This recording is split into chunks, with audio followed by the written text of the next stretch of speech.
streaming. Oh, Streaming. oh my God, who it is? Here, It's world, here Me we Goes are. Podcast. Oh, oh, oh, Let them have it. oh. Let them have it. All Let them that, have it. all that. Give me, Just take it get all. all of this. Just take all. 314, baby. Look at him, repping for the St. Louis Uh, round. uh, uh, uh, uh, uh, uh, uh, uh. You already know, Bruh Migos Podcast. Your boy Price, Rob. Me. We are here today. Talk sports. Get with y'all. Come through, come by. So many sports. All the sports, every sport, not every sport, really, Not it's every like maybe sport. 3 or 4, Yeah. like today. A lot of good stuff we're gonna talk about today. But first, we gotta ask you guys this. This has been a question. We saw this question and we want to ask you guys this question because we want to, expand upon this. Which is harder to get? 5 sacks in a game or 5 stolen bases in Hmm. baseball? Now, quick answer, real quick. Rob, which one do you think is harder to get? I said sacks. You said the sacks? Yep. I think I'm gonna agree with you, but I'm gonna say this. I think the 5 stolen bases probably is just as hard. The sacks I Mm-hmm. think is a little bit harder just because of the people on the field, where the stolen base can kind of be a timing thing and Yep. just getting off on that pitcher at that particular moment Mm-hmm. and not having a gunning ass catcher behind the plate. Mm-hmm. Because them 5 sacks, that you gotta work. You gotta Yes. work for them 5 sacks. Yes. You gotta work for them 5 sacks. So because this was asked on Blue Sky. If you go, it was a guy named Strange Keith.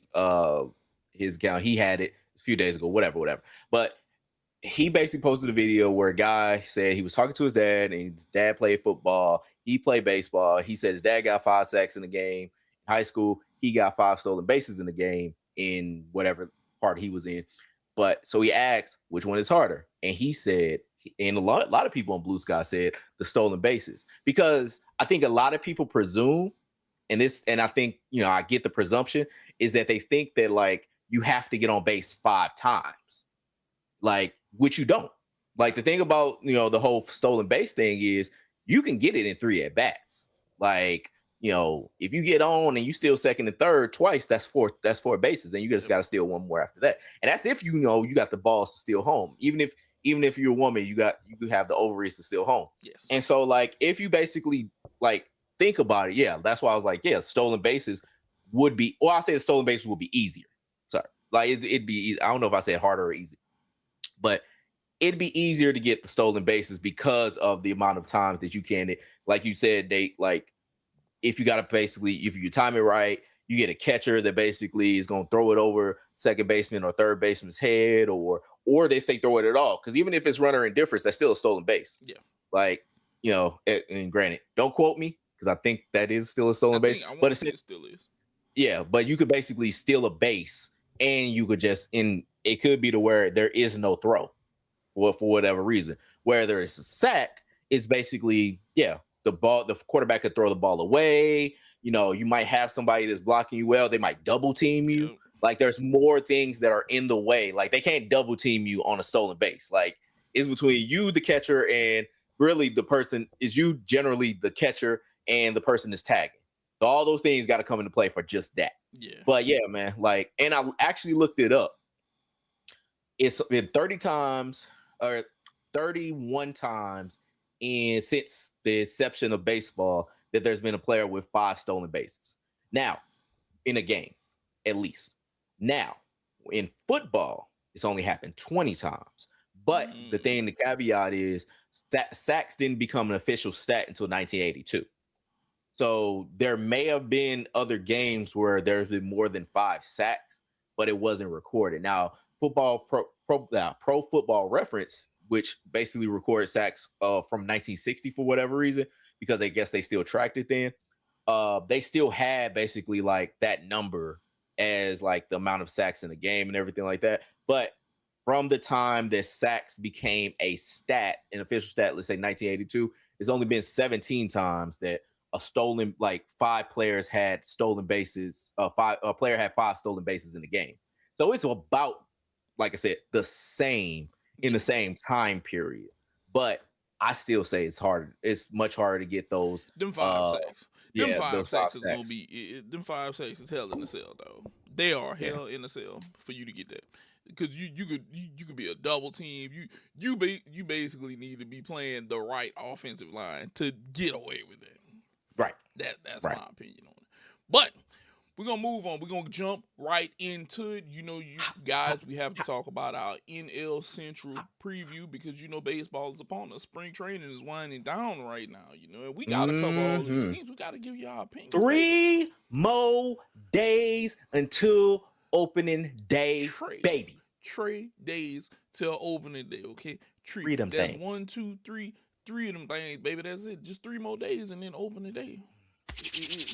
It's hot dogs. It's baseballs flying. It's pitches going 96 plus. Sundress season. All that. Everything. All of it. Everything. Every season is right there. Yep. Just like every season starts with dicks, every season should start with sundress and baseball. Everything. Just both of them together. Like peanut butter and jelly. Ham and burger. Just bam. Just together. Just all them. All them. It's about to get wild though, because you guys already know we have to talk about this NL Central. So, Rob, I see you got one up here. The Pirates take over the Vibes team mantle from the Blue Jays. You feeling like the Pirates are just vibes now? They're just a vibes team. That's how they coming this season. Just vibes. So Baseball Prospectus is thinking they're vibes, but I think they're thinking they're upper vibes. They got them winning 82 games this season. Yeah, I know. And the reason why I call them vibes, the vibes team, is because they went and got a bunch of players that, if this team sucks, basically they're going to be trade pieces come mid-season. No, they went and got Jake Mangum from the Rays. They went and got Ryan O'Hearn. They went and got Marcelo Zuna.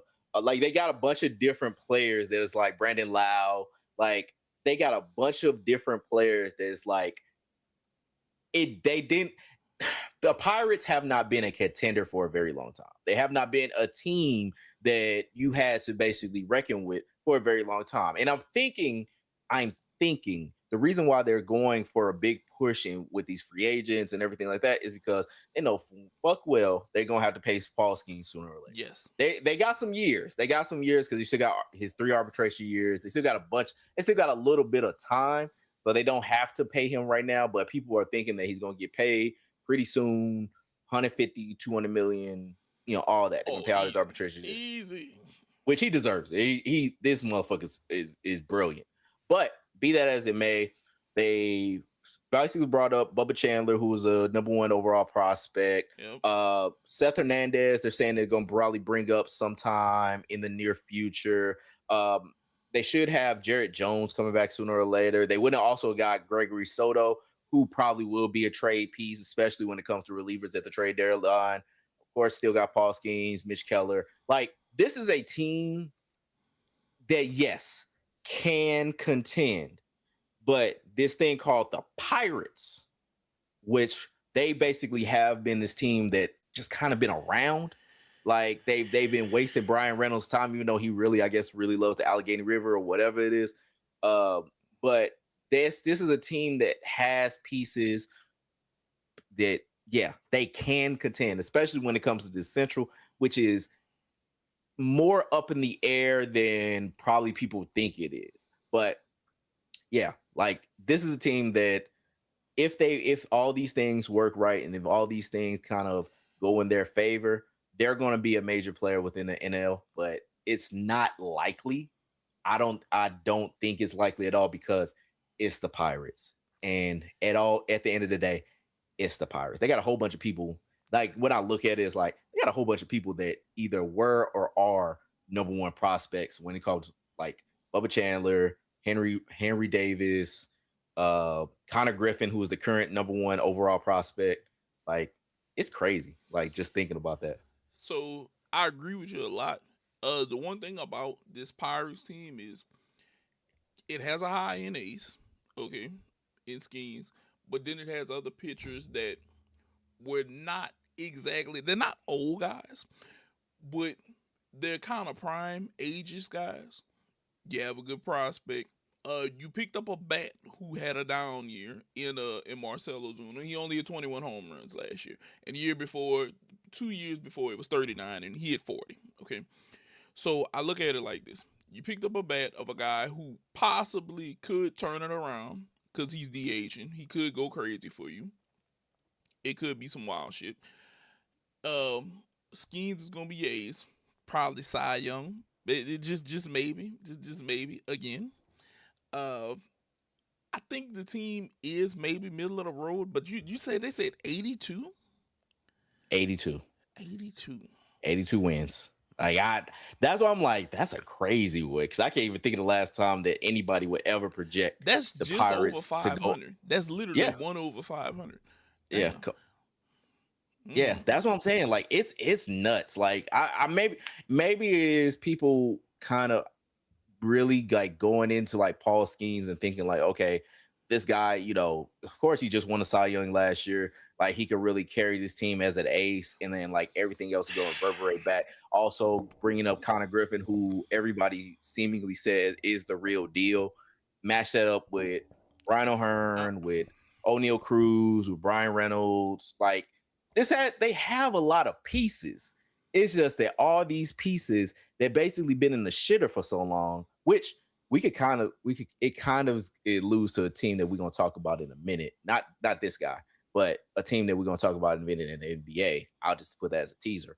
But a team that's been in the shitter for a very long time that basically has a really good player that is essentially gonna carry this team. Like I think people are looking at those aspirations and thinking like, oh, this is what's going to basically push them over the top if we just add all these pieces and basically accentuate the vibes and basically make it to where okay, now we are somebody. Don't think about what we were. Don't think about what we had, but think about what we got and where we might be going. Like, if they could make it happen, I can see it's where it's you're an going with interesting that. one. I can see where you're going with that, Rob. I can definitely see where that's hey, we could be good. We could be real good. Possibly, maybe. But uh I don't know. They still a vibes team. But a winning season would be something to build on for them. That would damn sure be something to build on. For sure, for sure. I can maybe see that. I don't know baseball reference. Y'all shooting kinda high. Y'all shooting a little yeah, Yeah, y'all shooting at the clouds a little bit, I think. But maybe they could pull off a winning season. Maybe we don't know. We don't know. So I see you also calling upon baseball Jesus right here. Lord willing, the Brewers will suck this year. You really hoping for the Brewers to suck? You I really hope the hoping? Brewers go to hell every year. It's a continuous thing for me. Okay, so it's like okay, I know not everybody has to feel this way. Everybody doesn't have to agree with Rob here. But when it comes to the point of like, hey, Rob, what do you think about the Brewers? I say, fuck them. They say, why? I say, because fuck them. That's why. That's the thing is, I do not like this team. Now, let me go back to baseball perspectives and see where they got them going. And yeah, so they got baseball perspectives. It's got them balanced as all things should be, 81 and 81. So they think that there's going to be some level of regression, which there should be. They just basically traded away Freddie Peralta. Yes. Granted, they got the Miz, Jacob Mizorowski, Brandon Woodruff. If you tell me if you heard this one before, coming back from season-ending injury, Quinn Priester, who I think was one of y'all people at one Yeah, time, one time. Kyle Harrison, who was also one of y'all people at one time. Like they have, Angel Zerpa. They always keep a good bullpen. Like Angel Zerpa, Abner Uribe, Trevor McGill. Like they got a bunch of spot people. Plus, still got Jackson Churio. They signed him. They locked him out of his arbitration years. Bryce Terang, who's got a Gold Glove. William Contreras. Sure. Like, yeah. Like they got pieces and everything like that, and they still got basically the tattered remains of Christian Yelich's back. It's the most like flimsy, maybe it's here, maybe it's not kind of thing. But fuck them. Like I honestly, like they brought me so I can much. understand your pain, Rob. I can understand your pain. Yeah, like generally, I could basically give an unbiased appraisal of every Major League Baseball team of what I feel like, what they got, and like what I think that they can do. But to all those points that I could basically make, they could kiss my ass. Like fuck the Brewers, okay? Generally, figuratively, presumptively, Fuck the Brewers. All right. But so yeah, even though basically they ain't really got shit that I gotta be fearful of. Like, yeah, if Christian Yelich becomes MVP Christian Yelich again, I got you. If basically they basically bring up Jesus or Jesus Made, you know, I don't even know if I even said his name right, but we'll say that. I say, I don't even care. I don't care. He a Brewer. Fuck him. But either way, they Damn. bring him up or Everybody whatever. catching Jackson strays. Churio basically like goes to the next level and then basically shoots his own self into the fucking sun. I really don't care. I don't care. Boy, the hate They is can, real. the hate is the The hate is real. I'm giving y'all the PG version of the hate. Like it's deep, it's deeper than rap over in this motherfucker. But no, overall, fuck the Brewers. They can kiss my ass. Now, if you have anything if you want to say positive about the Brewers, I feel free. I'll you know what? I'll say this. Trading Peralta, I do see a step back in regression if they're going to be even. I think this team is kind of going to have to lean on its bats a little bit more. I pray. Look, I'll say this. They're going to need Christian Yelich back to heal up, and I think he's going to have to be in the 35 plus range. I think for home runs. I think Bryce is going to have to show up. I feel like they still have some good young pieces, Churio, Terrain, but I don't know if we know even isn't going to get you a playoff spot. Even is not going to get you a playoff spot. But what we do know is if they can be respectable enough to draw anybody else who wants to even be there. Because I feel like every time the Brewers have had this just greatness raining upon them, something happens. I.e. Christian Yelich is back. You know, yeah. But all in all, I could see them being an even team. 81 and 81. I actually could see them falling below. I could see them right at 80, 79 wins maybe. It just happens. You can't trade away like a Freddie Peralta and be like, we're going to figure out how to win more games without him pitching. And we didn't replace anybody. We didn't bring in his replacement. Okay, cool. It's like bad job training. we got rid of the guy who knew how to do everything, and we brought in a guy who knows how to do maybe one thing. We didn't get back quite the right equivalent. Now, this is a team that I kind of want to talk about with you. What are the Reds except for Ellie starter? Well, Ellie starter wife, you know. Rob, I remember you whenever Ellie came into the league, you were like, Price, this man right here, greatness. He's coming into the league, greatness. Now, I cannot deny him of what he can do, but I damn sure can deny everybody else on that team right now, okay? What does baseball perspective have to man? Who now? So when it comes to the Reds, they got them at 78 and 83. Mm-hmm. So, or they got them at 78 wins. So here's the thing. Hunter Green, I think they said is going to be out until July, if I'm not mistaken. Mm-hmm. That's huge. So we starting off in the negative. Oh my God. Because Hunter Green, if you want to talk about somebody else that's the real fucking deal, that man, especially a brother, like that man is a real fucking deal and everything. They're also sending Chase Burns to basically start off in the minors for whatever reason. Mm-hmm. Not sure why. But essentially, this is a team that they basically brought in Nate Lowe. Of course, they traded for Key Brian Hayes last year. He's going to be basically the mainstay as third base for them. Mm-hmm. But yeah, and you still got Ellie. Oh, and they brought in Eugenio Suarez too. So I don't know if he's going to play third base or he's going to DH, but it's probably going to be DH in a bunch. But yeah, like this is a team that's like also a team I don't necessarily like. But and there's a story behind that. If you get me drunk, I'll tell you. But like, it's basically this is a team that they want to be good. They truly, I think, want to be good. But they're the Reds, and they basically have not been relevant. And I can't even think of how long. I can't even think of the last time they even made the playoffs. I got to look that up too. But like, I can't think of the last time the Reds have actually been in the playoffs in any kind of contention. So yeah, man, this is Ellie Dela Cruz's starter wife. Like once this man is able to hit free agency, I think he's gonna be gone. He's gonna be like Uncle Elroy. It's Like as soon as I had the lotto, I was gone. Got my money, I was gone. That man is gone, man. Because he's so exciting. He's switch hitter, big as hell, rocket arm, plays third, plays shortstop. But I'm thinking like eventually he's gonna be full time third base, Mm-hmm. like or if not the outfield. But like he is too much of a star for them. Like he's too much of a star for Ohio, too much of a star for the Reds. I don't know what his intentions are because we talked about it with like Jose Ramirez and everything like that. Yeah. And essentially, like I don't know. Like, I don't know where this is gonna go with him, but this team, especially with not Brian Hayes, Hunter Green basically being hurt, is I won't say dead in the water. They still got Andrew Abbott, they got Brady Singer.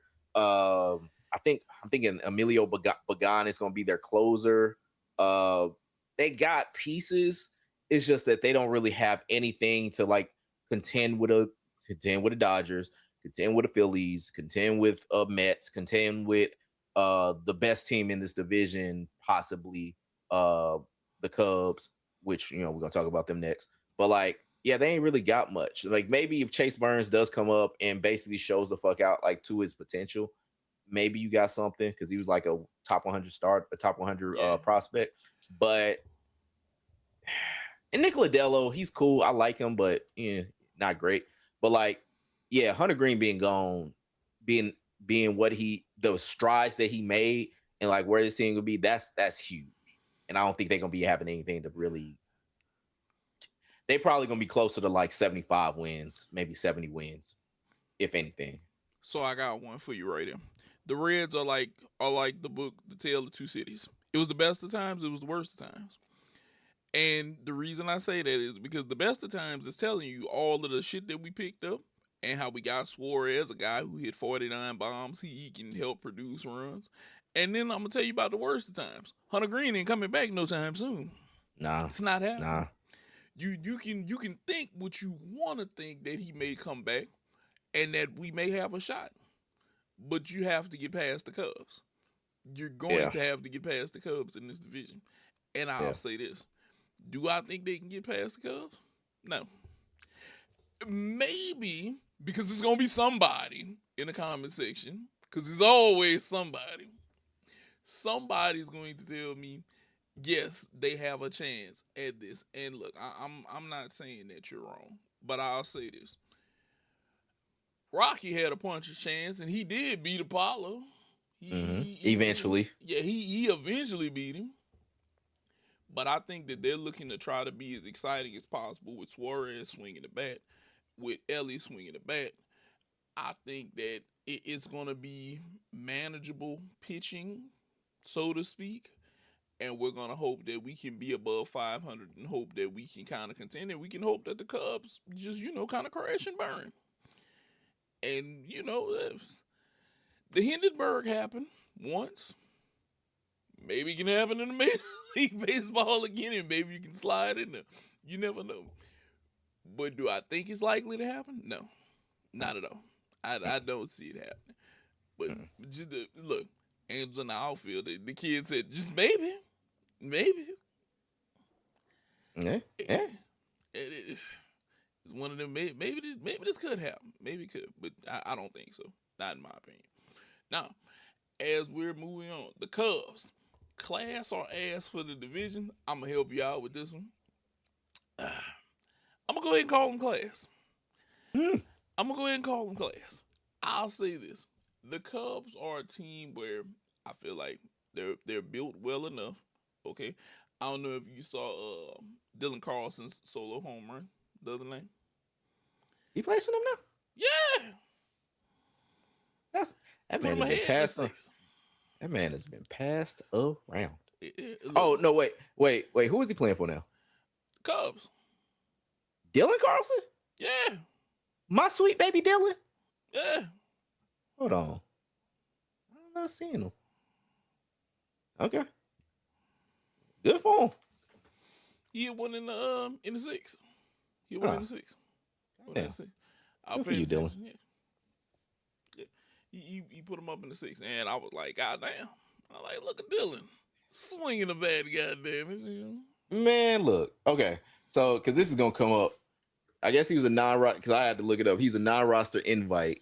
The thing is, that's gonna be crazy if that man gets any kind of playing time. I know this is just a sidetrack, but that man gets any kind of playing time with the Cubs. It's gonna be funny as hell. Because like this is Patrick Wisdom 2.0. Like this is the thing. Like so for y'all that don't know, Patrick Wisdom was a former third baseman for the Cubs. They actually had this with Michael Bush too, what the Cubs did. But never mind that. But like yeah. Like we had Patrick Wisdom, that man went to the Rangers and then started being good and then flattened out.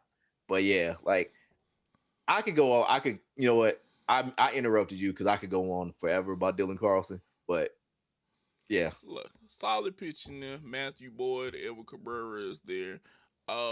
Cade Horton, all solid pitching. Hobby Milner is there. I feel like they're going to be, yeah, Jordan Wicks, yeah, they're going to be there. I think this is the division winner. This is your division winner right here, Auburn. And of course, you know, they took Alex Bregman from me, but we're not gonna talk about that though. We're not gonna talk about that because you know, Alex, me and you gotta have a discussion. We gotta have a discussion. I would also love Alex, to. Whenever I see you. But I also still don't want to interrupt. No, we did talk. Well, we talked about it in the archives. Yeah, we did. I can't keep a third baseman just like Pam can't keep a man. Like, yeah. But see, I ain't want the other one though. I wanted this one. I know, and y'all only had him for a year. Y'all rented him.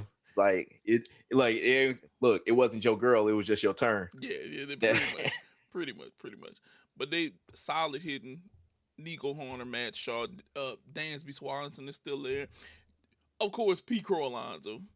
Of course, you got Pete. And I don't know about you, but every time I think about Pete Crow Alonso, you saw the photo of him and Sammy Sosa? Mm-mm. Okay. And Armstrong. I mean, I don't know why I said Pete Crow Alonso. Pete Crow Armstrong. Have you seen, I want to say it's Sammy is still light-skinned Sammy in that photo? And it is crazy because he's dark-skinned. and look, hold on, Sammy. I don't want you to take this joke the wrong way. But my mom makes a joke. She's like, somebody beat the black up off him, and then it came back to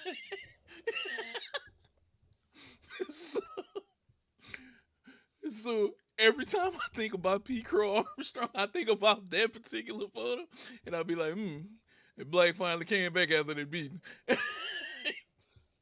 It just took a while. It took a while, but it got back. Seiya Suzuki, they have a solid. They have a very solid hitting lineup. They have solid pitching. I think that they are the team in this division, but can they win it all? That's a different question. Yeah, that's a different question. That's part of, like, will they win this division? Yes. Will they win more than this division? It's so here's the thing, because we previewed every team except for one, and we'll get to them in a little second. But like, as far as the teams within the National League, like we talked about the American League and like how deep the American League is when it comes to good teams. When it comes to the National League with good teams, it depends on what you mean by good. Yes. Because the thing about it is like, as far as the top tier teams, as far as what's out there, like we got the Dodgers, we got the Phillies, we got the Braves, we got the Mets.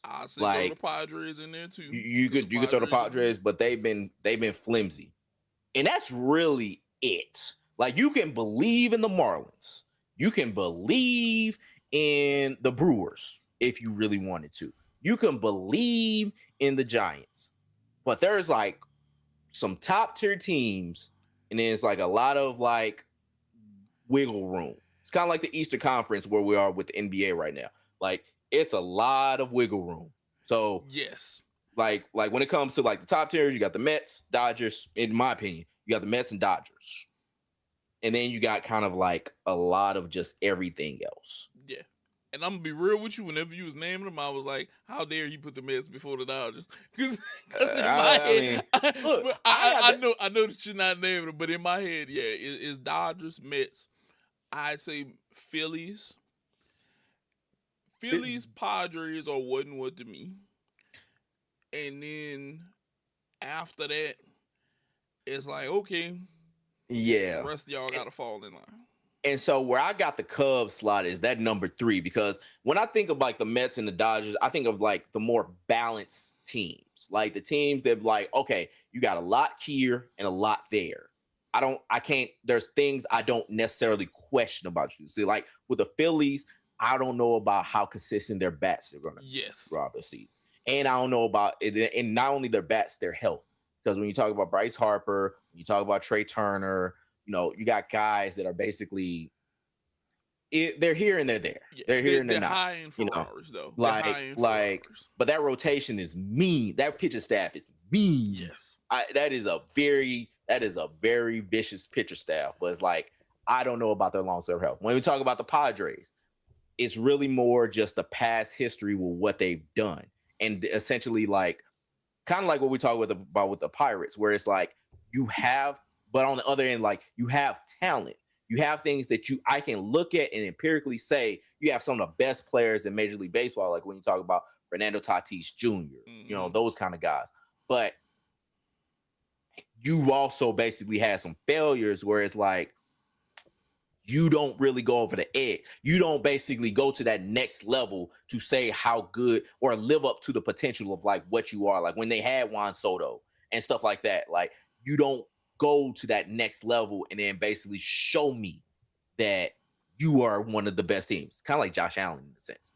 But like, but that's where I like don't really put them up there. But like when it comes to like the Mets, even though the Mets are the Mets, they've had their history and everything like that. This is such a formidable team and such a balanced team. Same thing with the Dodgers. They just got everything. They just got perfection up and down their fucking organization.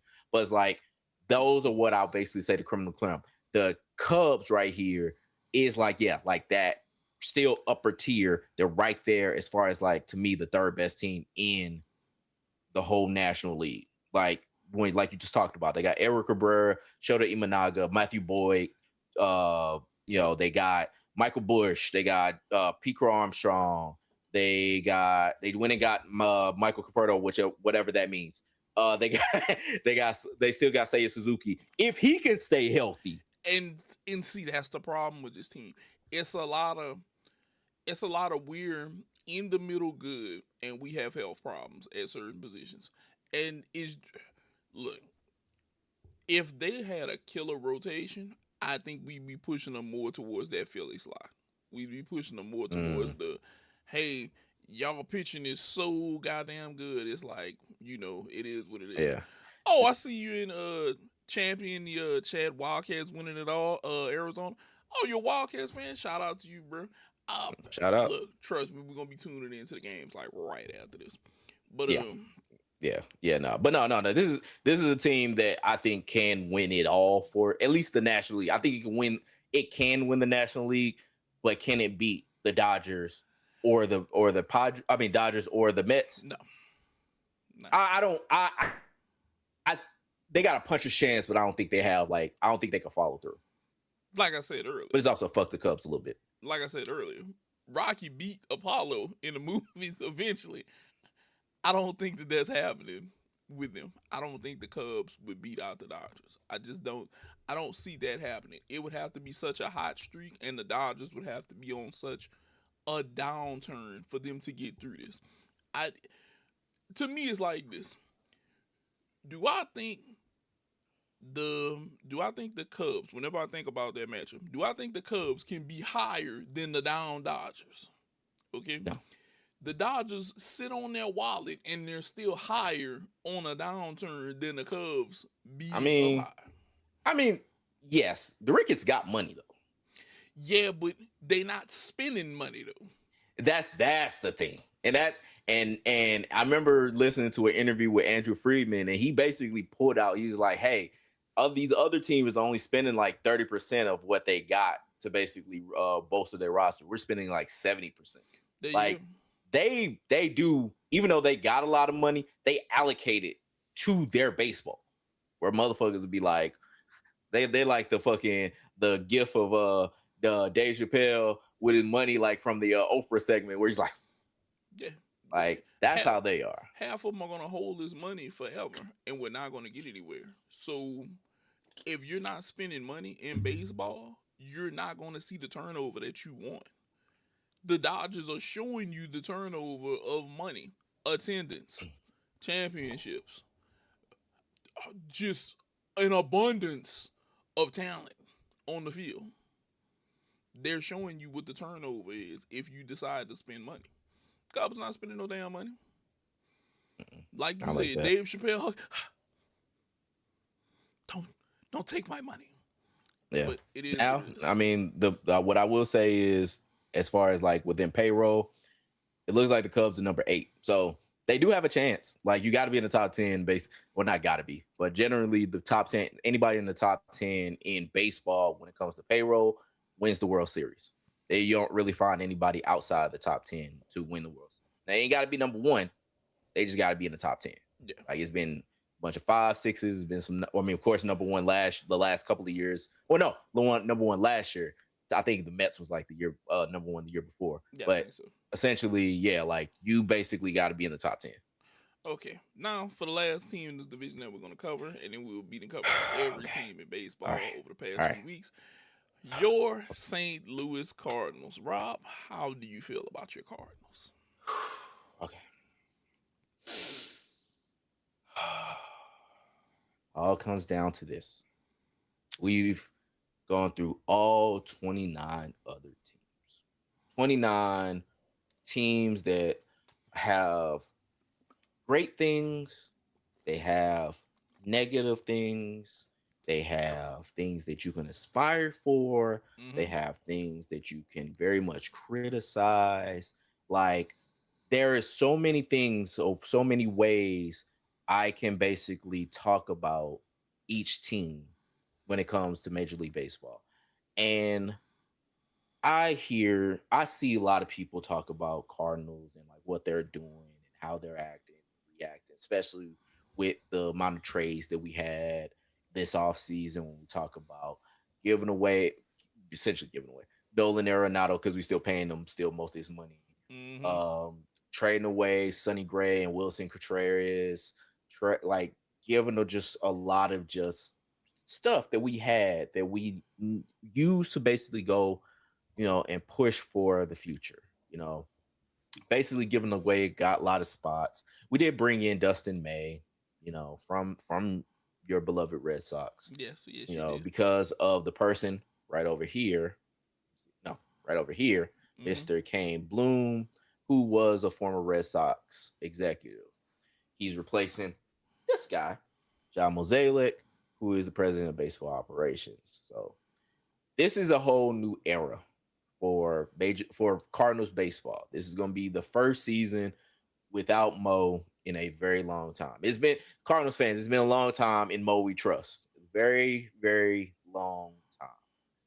And that's why I have optimism when it comes to this team. Now, granted, Really? a lot of Cardinals fans have been beaten the fuck down the last few years because of everything. Like whether you're talking about the team that hasn't really made the playoffs in a long time. When we did make the playoffs, didn't do anything in the playoffs. Like we haven't gone to the NLDS in I can't even remember how long. It's been a long time. Like 10? probably since the world. No, 12, no. something like that. It's been 10, a 12 while. years, something like that. It you know what, I'm gonna look it up in a minute. But essentially with this team, it's hard to basically okay. I know a lot of people are basically like the Cardinals are going cheap. The DeWitts don't want to basically spend. That's putting ourselves in the shitter. What I would combat with, okay, the last time we went to the NLCS was 19. Okay. We got swept. By who? And so let me look. That was last year a Schilt, I think, or one of the last couple years. Oh, yeah, that was the year that the Nationals won the world title. Man, Anibal Sanchez, who we thought wasn't going to do shit, pitched 8 innings because we were like, as long as we get through Anibal Sanchez, we'll be fine. And then Anibal Sanchez said, no, the fuck you won't, and then put the boot to ass right there in the NLCS and basically pitched like 8 scoreless. And it was because we were like, all right, because if we get through Annabelle Sanchez, all we got to do is deal with Max Scherzer and Strasburg, and we'll be fine. And then that nigga just said, ha, ha, ha, fuck you. And then just basically just his foot probably still in our ass. It probably I got nothing against you, Annabelle Sanchez. I did not think you. I was unfamiliar with your game, sir. But either way, like, yeah, that was the thing. Yeah, it does. But that was the last time we've had any real playoff success. So when it comes to this team, Baseball Perspectives has us winning 66 games. If we round up 67 games. Our pitching staff, our pitching rotation is as follows. And tell me if you've heard the name before. Matthew Liberatore. Yes, heard him. Andre Palante. Heard him. Michael McGreevy. Him too. Dustin May. Definitely heard him. Kyle Leahy. Yeah. Okay. So we have, because my boy Smart, he knows about these teams, especially because all these niggas were on the team last year, except for Dustin May. Yep. And we have a lot of people waiting in the wings. Quinn Matthews, Corey Graceffo. We got basically a lot of things that we could look forward to. And now, granted, I'm going really long about this, and that's really because I have, and this is not cope. This is not something where I'm like, oh my God, I have to deal with this team basically having no stars for the first time in a while. Nah, man, this is really more than I'm like, we got JJ Weatherholder, which is one of the top prospects in all of baseball. We got Mason Wynn, who I think can be a superstar in baseball if given the chance. We got Victor Scott, who is possibly the fastest person in baseball. We got Ivan Herrera, if he can stay healthy, is one of the best hitters can be one of the best hitters in baseball. We have Jordan Walker, who I still believe in. He does. I sure do. And I'm probably I'm gonna be the last one on that fucking island until that motherfucker is not on a fucking baseball field ever again. I will believe. I believe in Jordan Walker. I believe in Jordan Walker. I will. I do. And that's mainly because he's a brother and he seems like he has the tools. And we got like 10,000 catchers. But either way, other than that, like, this is a team that I really feel that he be the best person to say what exactly it is. But I really believe this is what I think the plan is for the St. Louis Cardinals. You ready? Yeah. Ready. Yeah. I think what they're trying to do is that they're trying to basically get a lot of these guys who have never really had a ton of touch time with the league to basically get that touch time, be great, and then bring in a star or stars to the team eventually, possibly when the DeWitts die.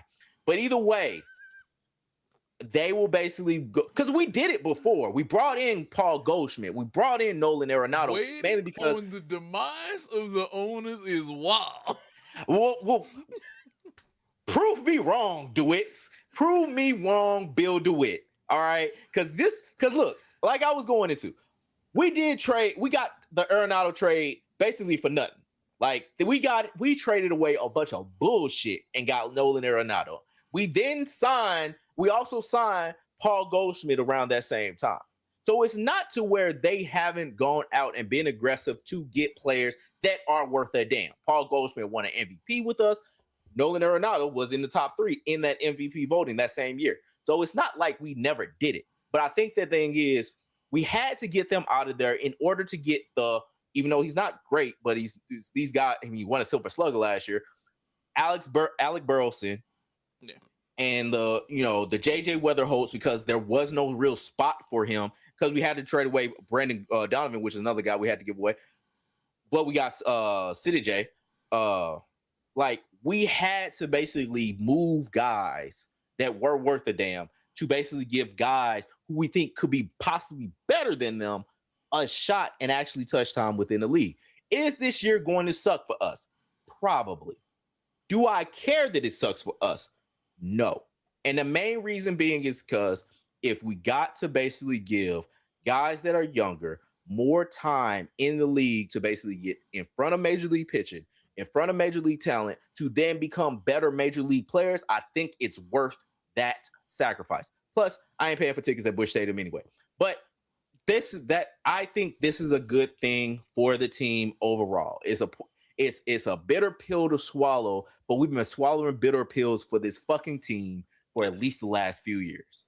So it's just another one. But at least, if JJ Weatherholt is in the opening day lineup and is starting for this team and is possibly becoming one of the all-stars this year, and then we have the best middle infield, if that does happen, we have the best middle field infield in baseball between him and Mason Wynn. I am much good with that. I am very good with that because there is at least guys, like I said, Ivan Herrera, with Alec Burleson, with Mason Wynn, with JJ Weatherholt. This can be a team that is something that will be good and especially can be good to add another piece with. So with this team, the team on my chest, the 314, the representative here from the 314, I approve this team. Okay, Mr. Bloom, you, I approve you. What you doing? Just don't fuck up my approval. That's what he's telling you. Now, I'll say this, Rob. If that's the plan, I hope that works out for you. Me, I'm sure. I got a lot of good talent over in Boston that we gonna develop, and we full. We on the right path. But I think St. Louis might have a solid thing with what they're going. They might. Yeah. It just all depends. But enough of that. Finally covers us covering all teams in baseball, giving you guys options. With 3 days to spare. We got it right now. We got it right. Which we'll have a little bit more MLB coming. So yeah. We crescendo next week. Yeah. Now it's time to talk about what is going on right now. March is so mad. March is so goddamn mad right now. Do you have a bracket alive? Oh my God! Barely. You have one? like oh boy, barely. Like my thing is at 55%. Like, of course, we had I did at the last minute do a Bramigos pod tournament challenge. Yeah, and it's only me and the homie Visky who is still on assignment here. I was supposed to do one. I'm upset that I didn't do one, but I'm kind of glad because I had one bracket. I remember thinking that I was going to do our bracket with Wisconsin beating High Point, and Wisconsin lost High Point by 1 point. Yeah. It's crazy work. I did lose a bracket, and I remember saying this to one of my other homeboys. I got a bracket that it would still be alive, but I lost by a total of 3 points because TCU beat Ohio by 2. And High Point beat Wisconsin by 1, and I was like, "You motherfucker, you made me dirty." So right now, all like my Final Four is still intact. In my Final Four, I got Purdue, I got Duke, I got Purdue, Duke, Arizona, and so champion. I got Arizona, and then I got Michigan as my Final Four, and of course that's still intact. I think most of my Elite Eight is still intact. I think. Basically, I got most of my shit still Purdue intact, except for like you right now by 4 points. Yeah, 57 seconds. Yeah. So if they could like win out, I'll be straight. But like, yeah, like most of my shit is still mostly intact. Like the only one I think my Sweet 16 kind of got fucked up with Vanderbilt losing. Yeah. I had basically Vanderbilt beating Nebraska. But most of mine is still here to go. It's just that yeah. Oh no, Florida, I got Houston. I'm still trying to figure out what my brackets actually look like because I'm trying to go do this shit from ESPN. I mean, granted, it's only 2 brackets left that are perfect, which bullshit. But be that as it may, my shit is there. Yeah, no, my Final Four is Houston. Excuse me, it's Duke, Houston, Purdue, and Michigan. That's what my Final Four is. Yeah, so that's that. And then like my Elite Eight is Florida, Houston, Michigan, Iowa State, Arizona, Purdue, and then Duke, and then Michigan. So yeah, they got 1s and 2s and 1s and 2s. That actually sounds pretty good. I will say this: Duke gave me a scare first round because they only beat Siena by 6. They like scared the hell out of me. I was like, why is Siena hanging with Duke? Like this, a 1 versus a 16 with Yeah. that scared the hell about me. But they bounced back. They slapped TCU after that. They said, okay, we're gonna show you how this gets down. I'll say this. I think Michigan might win it all. Hey, look, the way they beat up on the Billikens, I was gonna say, well, from The that she's St. like, Louis, but yeah, right there in whoo, downtown. Yeah, like I thought that basically it was a chance that like, yeah, they was gonna get, or I was like, okay, maybe they might have a chance, especially coming out of halftime. Like, okay, they might do it. Michigan got that length, pause. Like Michigan got like so much length and athleticism that it's like, yeah, man, they might if they keep it going, like they could, whew, Michigan they is a gonna be on one. problem. Yeah.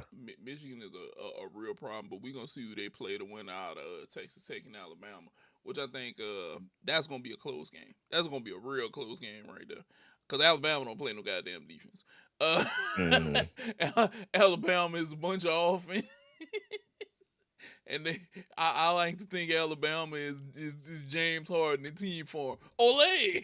Yeah, it's just like, look, no, they got that Mike D'Antoni, like, look, 7 seconds or less. Even if they score 70 seconds or less, fuck Yeah, it. they with it. They gave Hofstra the business. It was 90-70. I knew that they were gonna put the brakes on.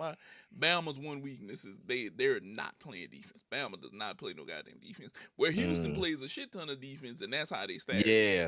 Yeah. Cause the game can be tight the first half, and then Houston to pull.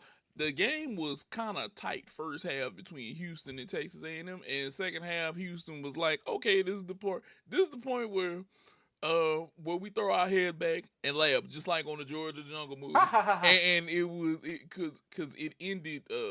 First they were leading 28-46, which it ain't too tight, but it was like, okay, it's doable. They within a little bit. They within 18. They could have a second half swing. And Houston was like, the hell with a second half swing. They ain't having nothing. 29-42 again. Get their ass up out of here.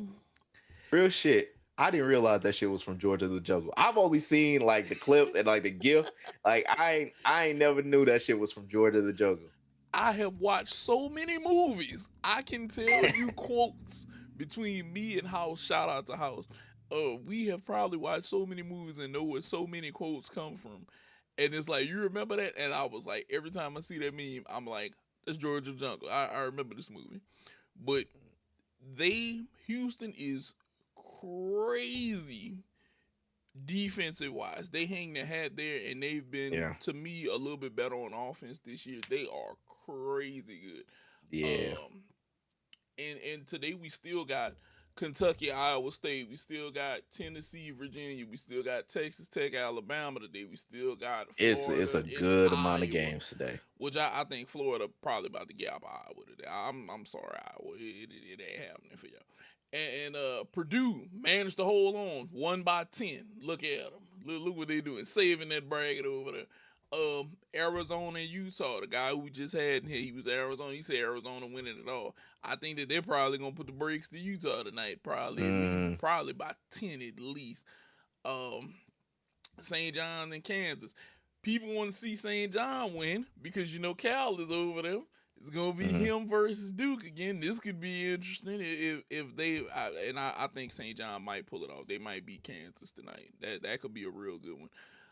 And Viskies, UCLA versus UConn. People are looking for Connecticut to pull it out. You never know. UCLA did struggle a little bit towards the end with UCF the other night, so it could happen.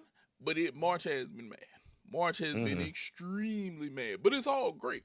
And I love the college basketball that's popping off right now. I love it. This is, like I said, this is that peak. To me, it's like peak sports time right now.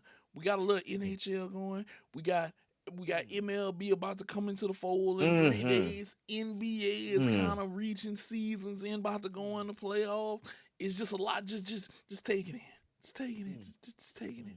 Just waft. Just waft. Oh boy, it's just all there. It's all there right now. It's all there. And it's one of those things that you gotta appreciate right now as a sports fan. You have to appreciate this as a sports fan and just say, you know what? I love this time of year.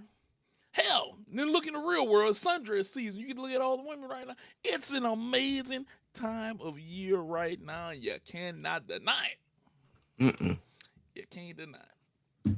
Now, we're gonna move on. NBA. This one is gonna hurt me a little bit, but I'm gonna ask you guys this. Has there been a team that was halted by an injury during their run that stopped them from being great that year? Did any of that come to your mind, Rob? I've been trying to think about this once you said it. And as far as like, ooh, because like I think of like those Derrick Rose like Bulls years, Mm-hmm. but like those Bulls was still like pretty decent. Yeah. Like that was the first thing that came to mind. But like Kyrie, Kyrie in the finals, the first championship run by the Warriors. That was like that was a huge derailing injury for that team. It was like you could see that because they were up until like overtime, and essentially Kyrie getting hurt, like basically like stamped down like that team. And then and then Cavs won next year, and then Warriors got KD, and the rest was history. But yeah, no, that first finals with the Warriors and the Cavs, like yeah, that was a huge injury. I would say. I even have another one that goes with Kyrie. The year that him and KD were in Brooklyn and they weren't being, because remember that's the year a toe on the line. It stops them from going in Milwaukee wins that year because they were the finals. That's why I said KD could have another ring if it wasn't for a toe on the line or Kyrie not being injured if he was there. Can I give a speculative one to like kind of like really like keep with the theme here? Think about the fact that like Kyrie, AD, and Cooper Flag last year was supposed to all basically come together in the time.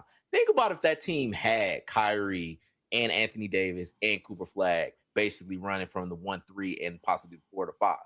That's a hell of a team. Yes, like it is. you got lob threat with Anthony Davis, you got lob threat with Cooper Flag. Basically, both of them. You have Cooper Flag not even having to play point guard. Oh no, sorry. Yeah, no, that was this year. Yeah. I was gonna say last year, but even having Anthony Davis and Kyrie Irving just basically being together, like that would have been fucking crazy, dog. Like, I'm telling you. But Kyrie just hasn't played, or he got hurt. Yeah, he's hurt, but him not being there, that's a huge. Him and AD, well, and not AD is a wizard now, but yeah. But that before he got traded, that was like, man, could you imagine them? Like, what if they would have? That's a huge what if. That could have been something special right there. Woo, that really could have been something special. Like that, not it's gonna be his turn maybe with Trae Young, which Trae Young is one of the deadliest pick and roll guards out there right now, and we gonna see where the Wizards pick fall, but it could be crazy. This could be crazy for them. But we got to talk about the Pistons. And with Cade Cunningham, he's going to be down, they say, at least 2 weeks with the collapsed lung, which is crazy. Crazy. Is this rest in peace to their title chances? I'm going to say this. It looks like it, but I think that they're going to rally because they've still been able to win without him, but they're going to need him in the playoffs. Yes. They will need him. Cade Cunningham is part of the major engine that runs this. Him, Jalen Duran. These guys get out there and they hustle. And that Pistons team on the low, that is a very scary team. Now, granted, Boston wasn't at full power, but I think that they could still hang with Boston even at full power with Jason Tatum, which I also say this. From the Lou, which I'll say that he should have stayed out the entire season. Because as I've watched him, even though he has little moments of he's having, he should have stayed out and finished recovering to get himself in shape. I know that he wants to help that Boston team win. But Jaylen Brown has been the man. He's been the engine. all of that, if he could ever be a number one, that should be out the door. Yeah, You should, it's if you, it's done. yeah, if you were ever saying Jaylen Brown couldn't be a number one, it should be out the door right now. You R.I.P. shouldn't. that opinion. Yep, that your opinion for that should be dead in the water right now. He's proven that he can be a number one, and he's done something that I think not many people are willing to admit to. Since Tatum has been back, he has taken a lot of shots at time. He's trying to find himself. I understand it. Because I know it's like a guy who got into it with me about minute restrictions. Trae Young, you don't know ball. I know ball. I know what the hell I was watching. I know whenever people playing people at just a certain time. But I feel like Tatum, you're looking now, and I think if you're a team looking for a star, can I make a trade for Jaylen Brown? What's the asking price? If Tatum doesn't bounce back right away, could I maybe go to Boston and see about getting a Tatum, take a shot on him? Or would I maybe take a shot at a Jaylen Brown? Because at one point before KD went to Houston, Houston was looking at Jaylen Brown. And now I'm looking at Houston like, maybe you should have went and got him. This could have worked for you guys. You would have had a younger star. You would have had a guy there. Long-term solution. Long-term solution. And this is the thing. I think now, if you're a fan and you're in Boston, my next concern is Boston going to keep this thing together? Knowing what we know right now with their ability to plug and play with all of these other guys, with Bailey Shireman coming off the bench, guards are coming off the bench, all of these guys coming off the bench and showing that they can play quality, meaningful minutes and help win a game. Now you're looking like, maybe we could, even though Vujicic is going to come back, you got another big man who's pick and roll, we got a jump shot. Now you're looking at it like, maybe I could lose somebody and I'll be all right. I could lighten this salary cap, because that's what they had to do with Porzingis and Drew Holiday. They had to come up off of the salary cap. But then you picked up a Vujicic and pieces like that. So you're looking, maybe. But getting back to the topic, does this kill the Pistons? I don't think so. Will it affect them? Yes, because if he doesn't bounce back at 100%, they're not going to know exactly where they are. Like, do you think that this kills their chances, Rob? Yeah, and I think it's because of that. Like, having him come back. Granted, I've never had a collapse lung. Have you had a collapse lung? No, I have not. And so I don't know what his wing gonna be back. And here's where I disagree with what you said about him and the Pistons. You said that he was part of the engine that runs that Pistons. You feel like he is? He is the whole goddamn engine. That team basically runs through him, and basically, like, when it comes to the playoffs, that's when basically you run through your best player. And with him, we don't know exactly. Like I said, 2 weeks to be reevaluated. I think the playoffs start in about a month. Like, it's like even less than that. Yeah, around April 12th, something like that. April 12th should be one of the games. So we don't know what he's going to be back. We don't know what exactly shape he's going to be when he gets back.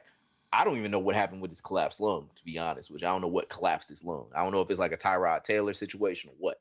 But we don't know, like, what he's going to be. And with that uncertainty, with a team like this, where it's like you don't really have another playmaker that you could really run through. Like, I don't really see, and they don't really shoot well. They basically do. I think they give up a lot. They give up a lot of fouls. Like, this is a team that basically was really 1 foot on a banana. Well, they were the fuse. They were a lit fuse that was like this close from exploding, and they kind of just basically been able to, like, delay it. This might be where they go kaboom.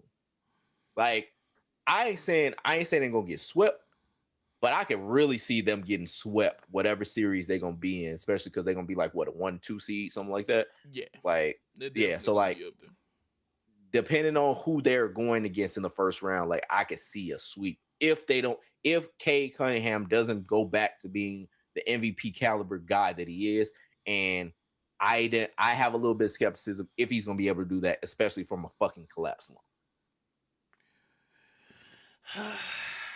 and it's hard because he got drafted in 21, and I remember them looking at him like, is he gonna be the guy? And then now all of a sudden, like with the past 2 years, it's like this guy is the guy for them. Look, Cade to me he's that type of guard that's MVP. You know who was the prototype before him? I don't know if people remember Michael Carter Williams. Oh Michael yeah, Carter Williams was supposed to be that big, tall guard. rookie of the That year. yep, rookie of the year. That they were like, this is the guy. He's a huge guard that he can run and he can be physical, and he didn't quite pan out. He was the prototype for the Cade Cunninghams because Cade, I want to say, is a little bit bigger than him. Cade rebounds, he passes, he can score. Cade has a lot of aspects to his game at 6'6", running the point guard. That's like, ooh, he's Mhm. not 6'9" like Magic, but he has that athleticism, and he can get up down the court, and he can defend and block a shot if he needs to, and he can do a lot of things. And him in that pick and roll with Jalen Duran, and they have been deadly. And that team, I'll say, is probably they're hurting right now, even though they've been winning. I think what it comes down to is this: if he's clear, if he's 100%, because they're at 51-19 right now, which is crazy to say that we saying the Pistons are at 51-19 because I don't think that we saw them at 50 wins since Chauncey Billups and them were there. Yeah, like this is a team that basically, yeah, like I was talking alluding to earlier, like a team that's been kind of shitty for a long time, and now it's finding some success. This is Yeah, who I'm talking about. yeah, and I'll say this: if he does come back at 100% and he's ready to go, they're an issue. They are a serious issue to deal with. And I'm gonna be honest. I want to say that they've played Boston, and I don't know if Boston has beaten them both times. I think they either split or they might have the upper hand. Let me go ahead and check while we're doing this. But uh, they have had they have not had the most success against like a team. I don't think Boston has had the most success against them. Which Mm. I'm looking at the season series. Detroit is 3-1 against them this year. Detroit has, now granted, no Tatum has been there, but Brown has been in. He's had 41-point performances, but Cade 25-8 with during 18 rebounds. They've been kind of close games. They've definitely been tight games. 6 points, 3 points, 7 points, 1 point is the most recent one. But though that's a team. That's a team. They're Mm. definitely a formidable opponent right now. That's damn sure somebody that I'd like to see. And they're the only team right now in the East that has technically clinched the spot Hmm. already. Boston hasn't even done that. But then there are also three teams that are already mathematically eliminated: Brooklyn, Washington, and Indiana. But I feel like that's the Hmm. draft thing right there. That's the draft thing. We trying to get them picks, baby. We trying to get them picks. Now, Rob, I remember me and you were talking about this. Do you feel like the NBA has too many stats? Yes. So this has been something I've been thinking about for a little bit, and there's so many ways. Like I remember somebody saying it, like a lot of these stats are for people so they don't have to actually watch the games. And I think that's becoming more and more true and more relevant because it's like when it comes to like the amount of stats that you can look up, like the box plus minuses, the net ratings, the warp, and all these kind of different things, the average dribbles plus plus 100 possessions, and it's just like it's way too many things to kind of like what I feel like trying to get somebody to say that they're right about something. It's like everybody's trying to create a stat to say that this player is doing something. And I don't think that that's necessarily relevant or necessary for the NBA or any really basketball to have. Because think about it with basketball is, in my mind, the most aesthetically appeasing sport. Like, it's the one thing where it's like, when everything is going right, it's so beautiful. Beautiful basketball is better than any kind of sport like football, baseball, hockey, because it's so free flowing. Everything is about movement and the movement within the movement. Like it's like jazz. Like I remember watching Winning Time, Yeah. and the guy that was playing who was the coach that came in? They had Phil Westfall, whatever. Um, the guy that came in from Portland. Either way, he basically was talking about how the NBA at that time was more about like classical music. Mm-hmm. Everything has a part, everything has a place. You do this, it's more structure. It's like it has to be that. Whereas the way that he wanted to play and move towards, which is what the Showtime Lakers kind of did, was everything was free flowing, free moving. Kind of like what with like I've been watching the Soul Power ABA documentary on Prime, which is really good. Um, but it's about free flowing. It's about basically movement and feel. And I think the thing with the NBA is when you have all these stats that really people try to keep going with that essentially are stats you have to explain. Like because me personally, I don't know what this shit means. Like, and the thing is like when you have more things where it's like you have to explain it, and it's like having to explain a joke. If you don't have that visceral laugh when basically it's said to you, you already lost. Yeah. Like when you can't basically get somebody, I would say at a layman's kind of level, it's like you already lost. And when it comes to the NBA, when it comes to basketball in particular, I think that there's been a lot of nerd play where it's like everybody wants to have a goddamn stat about every goddamn thing. And it's like you don't need that. That basically makes everything, I would say, boring. And granted, this is a baseball fan. We're both baseball fans here. Yes. Baseball has a ton of fucking stats. Yes, But I we don't do. even think it has as many stats as fucking NBA because it seems like it's a stat born every day with that goddamn sport. I don't like it. It makes it to where the game itself is more unappealing to talk about because some motherfucker wants to basically talk about some fucking stat that is generally not irrelevant, that basically is only particular to this one person or these one couple people. And then basically it's like, it really doesn't either mean anything or it means something in like the grand scheme of things. Whereas, hey, I like to talk about a game. I like to talk about an actual game. I like to talk about something that I see. And telling me that some motherfucker's net rating is above somebody else, I don't give a shit because I don't know what net rating actually means. I just know that basically if you say, is this over this? Sure, whatever. But it's like, if I don't know what the fuck it means, I'm not going to either use it or I'm going to basically be like very dismissive of it. And it's like, why are you bogging me down with this shit that I can dismiss? You're just basically clogging the system.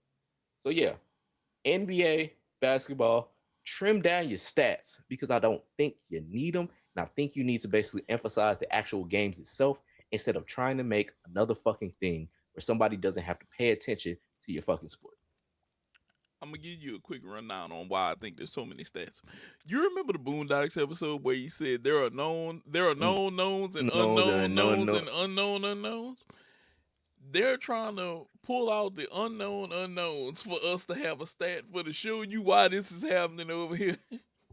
That's all it is, and I feel like it's too many things. They are bringing stats crazy because I remember whenever at one point it was how many points have they scored in the season? Okay, what's the most points that they have all time? And now you see stats of the most points all time, the most points plus playoffs all time, and this plus Yeah, playoffs and that pace plus and it's playoffs. like, And okay.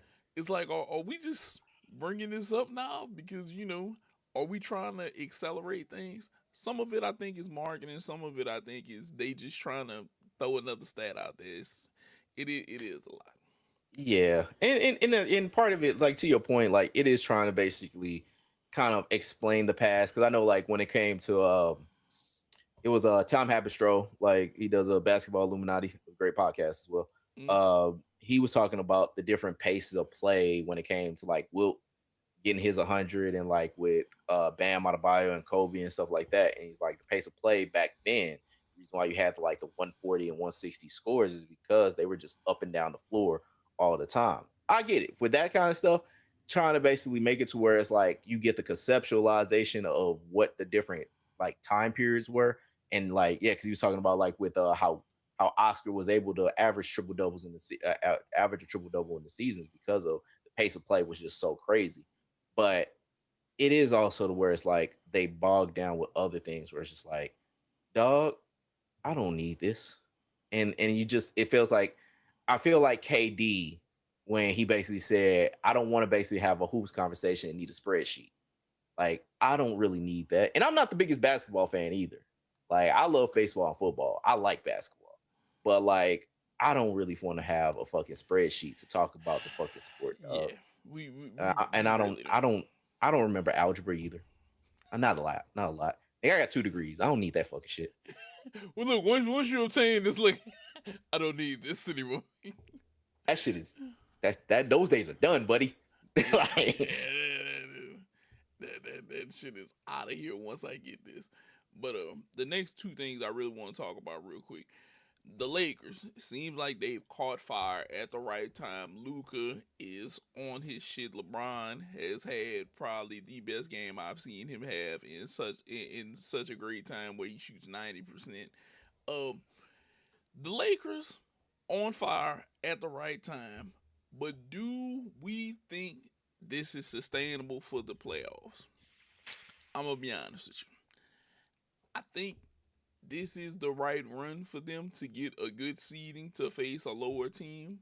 But I don't know if this is going to be sustainable for the playoffs. I don't know if 41-year-old LeBron is going to be able to keep doing what he's doing next to Luka. And some people are going to say the brunt of it is going to be on Luka. LeBron just has to chip in. The other guys going to have to figure it out too. Okay? mhm, And I also say this about the run. The run started with a very quick, well, part of the run has had a very questionable moment with the Denver game. And not many people want to hear that because mhm, Visky, who's out on consignment, hates whenever I bring that up. He's still upset whenever I bring that up because the refs admit to, hey, we shouldn't have called that call in the last 2 minutes. That gave him a chance to tie the game and got this to where it is and then won it. And I was like, look, as long as they acknowledge it, we all know come playoff time they're a little bit more lenient. They let certain things play out. But do I think the Lakers can sustain this? I don't think so. I think if they run into the right opponent, that it's going to be a fight for their life again. I think that they don't want to see a Nuggets. They don't want to see a Nuggets. They don't want to see a Thunder. Um, I don't know if they maybe even want to see Minnesota. Okay, mhm, I don't think that it's certain teams that they're ready to see as of right now because right now would be 3-6. They would have Minnesota. That would be their matchup mhm, right now. I don't know if they want to see a Minnesota. Maybe. I don't know. But I'll say this. DeAndre Ayton is an issue as a big man. Something is wrong. whew, He's always something wrong. And I'll whew, say, and look, and Rudy Gobert is not having the issues that he's had, even though I still feel like he got paid and he's a huge salary cap chunk, but he's a shot blocker, he's a rebounder. He's still mhm, and recently he's been getting double digit points past few games. He has been doing what he has to do as a big man. DeAndre Ayton fails to do that at times, and I don't think the Lakers have other proper big men to deal with that. They don't have a Jokic stopper. And mhm, outside of one game, every time Jamal Murray sees the Lakers, I swear to God, he turns into Michael Jordan because mhm, because he sees the Lakers and he's like, and that's whenever I knew I had to take care of this business, and he gives it to him. So I don't know if it's going to be sustainable because Luka's so hot right now. He's going to have to continue to be hot. Did he make it to the finals? Yes, but in the finals, they kind of showed you where where he's deficient at if you can attack. Now he has been better on defense. I won't lie. He has been somewhat better on defense, but he still has moments where he's lapsing. And him and LeBron lapsing and Austin Reeves being a liability on defense as much offense is there at that time, your big man has to be solid because these guys go to the rim on him. And let's not talk about if the Nuggets are find themselves in the next few games because I will say this, and this is the so to speak. I'ma say We're gonna say sniper in the bush. Aaron Gordon looks like he's starting to become more of himself again. Okay, Mm. he's a big part to that Nuggets team whenever they run. Mm-hmm. People forget he had 50 earlier this season. People forget that. People Yeah. forget he hit an ungodly amount of Then he hit threes like, for him. yeah, I was like, then he hit like 10, 11 threes. Yeah, So shit. he hit an ungodly amount of threes for him. And I think if he recovers, which he looks like he's really getting himself back in the next few games, this could be deadly for a lot of teams. Because if he's rolling, him and Jokic are known to throw this lob. They're known to play a little pick and roll with each other. Jamal Murray, we look. In the words of Stephen A. Smith, he's box office whenever he needs to be. Okay? And if Jamal Murray is there and Cameron Johnson can get himself together and he can show up, that team is still one of the teams to beat in the West. I don't Mm. know what people are thinking, but the Nuggets may not be Oklahoma, but they're still a team that you're going to have to deal with.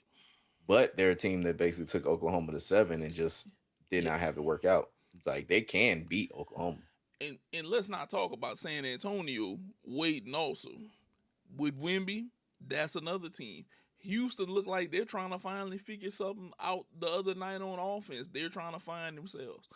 So it's a lot that the Lakers would have to worry about just in that top six. Being in that top six. Granted, like I said, right now, 3-6 they'd play Minnesota. And Denver would have to deal with Houston. But they don't want a Denver dropping to play them. I don't think you want to deal with Denver the next 6-7 games. Because then I feel like Denver's one of them teams they can run 7 games and then go out here and run 7 more, and the guys are just kind of built for the long haul. Jokic, as much as people love to make fun of him, like I said, he's the guy that you think that he should only play at Anytime Fitness, but he plays in the NBA and he gives people buckets. Mm-hmm. He gives buckets at a large value, and there's nothing that you can do about it. Nope. So do I think that they can deal with it? I don't know. Do you think that they're ready? Sure. I mean, I think is like they have a team that does not play defense, that really has like we've talked about an aging superstar, a guy that basically is waiting for that aging superstar to leave, in Austin Reeves. And it's in, like you said, DeAndre Ayton's right there, not being much of a lick of help. Nah, man, this team is ready. This team is going to get beat in the first round. This is another team that's basically I would not bank on to basically win more than like a game or two. And you know what the problem is with Aiden? I think he was starting to grow in Portland next to Denny Adby and stuff before he had his I want to say it was his ACL went out on him. But you go to the Lakers and you go from being like the number 2 option to being like the number 4 option. Yeah, but he shouldn't be anything more than the number 4 option. Like, I think that's the problem. I think we may say he shouldn't be there, but he feels like I was in the finals with Devin Booker at one time, and I was the number 2 option. I should be the number 2 option wherever I go. And he's not the number 2 option because there's Luka, LeBron, and Austin Reeves in line ahead of him. well, what I would say to him is that just because you're delusional doesn't mean everybody has to be delusional with you. You can be delusion. Delusion is one of those kind of more just voluntary acts, like the military. You don't have to. Not everybody got to come with you. You basically can enlist yourself in that delusion. Doesn't mean that anybody else got to join.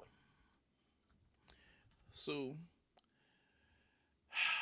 yeah, he might be. He might be. Okay, so it's one more thing that I got to talk about NBA wise, and this is a little debate that I got into with somebody, and we were talking playoff runs. Okay, so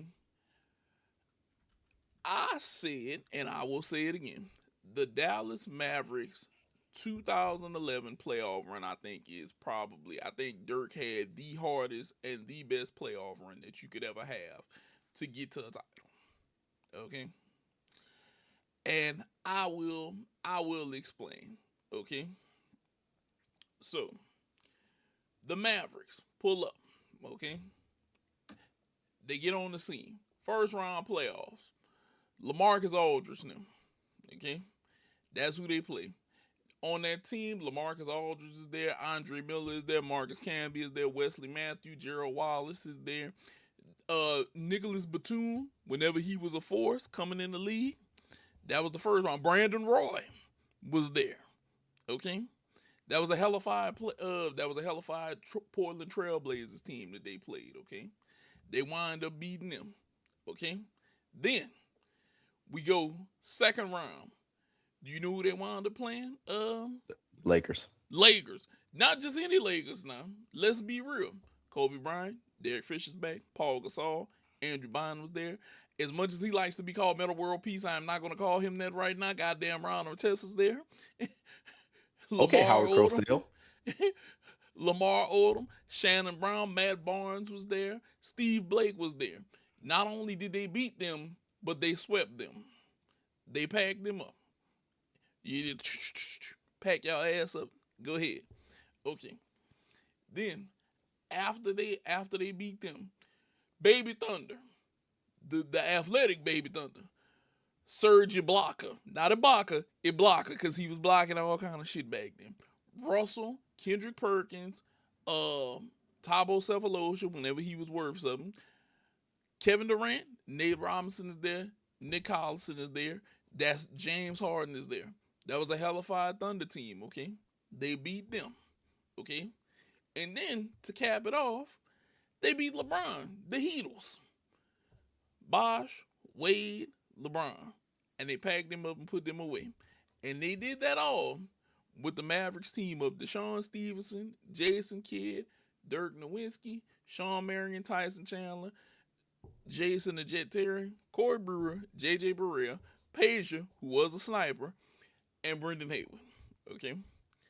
I'm not saying that this is the greatest championship ever won, but I'm saying this is the greatest playoff run that someone has ever had to put together to get through and win a championship. Because Mike was smacking people. People ain't see Game 7 against Mike, okay? Shaq was just total dominance, okay? Look, back then, the only person who could have guarded Shaq back then was Jesus. Okay? That's it. That's about it. And you're right. Jesus would have had trouble. Jesus would have been, why the hell I make this big ass dude like this? It would have been like a cartoon. Shaq would have basically scrunched that nigga up into like a sandwich and then basically ate him. Yeah. I'm saying that this is the greatest playoff run that we've ever watched. And I don't think that, I'm not going to say I don't think that we'll see another one, but I'll say this. I think that it might be some time before we see somebody run through the gauntlet again and win it all. Okay? I'll be completely honest with you. Mm-hmm. When I saw this on the sheet, I was like, "There's no way." You convinced me, like, because I didn't think about like what he had to go through, like what Dirk had to go through. Like they only lost 5 games that playoffs, Yeah.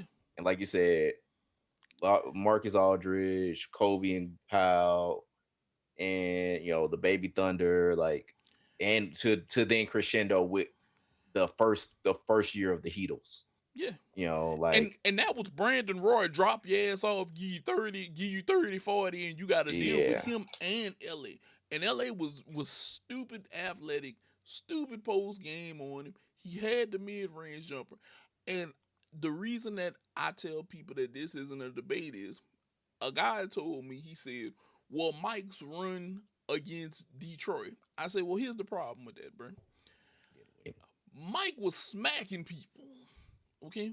Mike had a team that you knew could be formidable against other people. Mike just puts you over the top.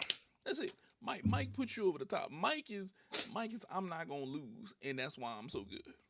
Okay? Yeah.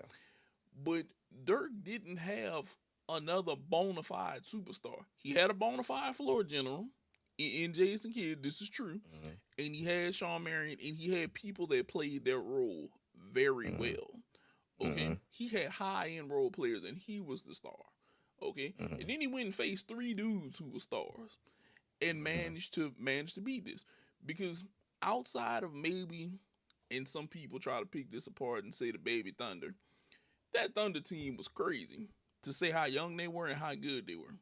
And I that say, didn't they? Blazers team was nice.